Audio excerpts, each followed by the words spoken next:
কাতার বিশ্বকাপের সেই ব্লকবাস্টার সেমিফাইনালের কথা মনে আছে, যেখানে মরক্কোকে 2-0 গোলে হারিয়েছিল ফ্রান্স? অবিশ্বাস্যভাবে এবারও ম্যাচের ফলাফল ঠিক তাই হলো।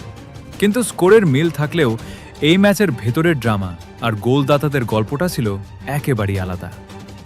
বর্তমানের এই দাপুটে ফ্রান্সকে থামানোর সাধ্য আসলে কার আছে? ম্যাচের শুরু থেকেই দুই দলই অল আউট অ্যাটাকে নেমে পড়ে। মাত্র 4 মিনিটের মাথায় দায়ো তুপামেকানোর এক বুলেট গতির হেড অসাধারণ দক্ষতায় রুখে দেন মরক্কোর প্রাচীর ইয়াসিন বোনো।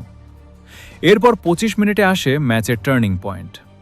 আশরফ হাকিমির পা থেকে বল কেড়ে নিয়ে এমবাপের দিকে বাড়ান ডেজিরে দুয়ে। বক্সে থাকা এমবাপেকে ফাউল করায় পেনাল্টির বাঁশি বাজান রেফারি। কিন্তু এরপরই ঘটে আসল নাটক। প্রায় 3 মিনিট 10 সেকেন্ড ধরে চলা লম্বা ভিআর রিভিউর কারণে মনোযোগ হারিয়ে ফেলেন এমবাপে।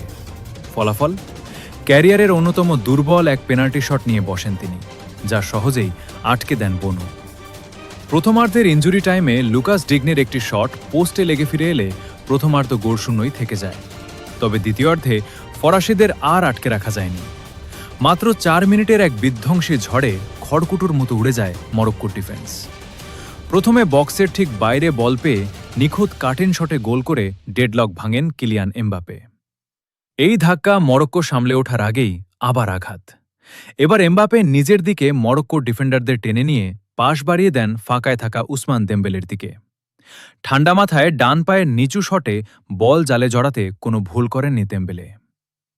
মরক্কো ম্যাচ জুড়ে যে ছোটখাটো ফাউল করে ফরাসিদের বিরক্ত করার চেষ্টা করলেও কোনো লাভ হয়নি। তবে মরক্কো যে মাত্র 2 গোল হজম করেছে তার পুরো কৃতিত্ব গোলকিপার ইয়াসিন বোনোর। তিনি একাই অন্তত 5টি নিশ্চিত গোল বাঁচিয়েছেন। এই জয়ের পর ফুটবল বিশ্বে এখন একটাই প্রশ্ন, টানা 3 বার ফাইনাল খেলা ওয়েস্ট জার্মানি বা ব্রাজিলের সেই ঐতিহাসিক রেকর্ডের দিকে কি এগিয়ে যাচ্ছে ফ্রান্স? সামনেই হয়তো স্পেনের মতো কঠিন বাধা। ফ্রান্স কি পারবে তা পার হতে? আপনাদের কি মনে হয়? কমেন্ট করে জানান।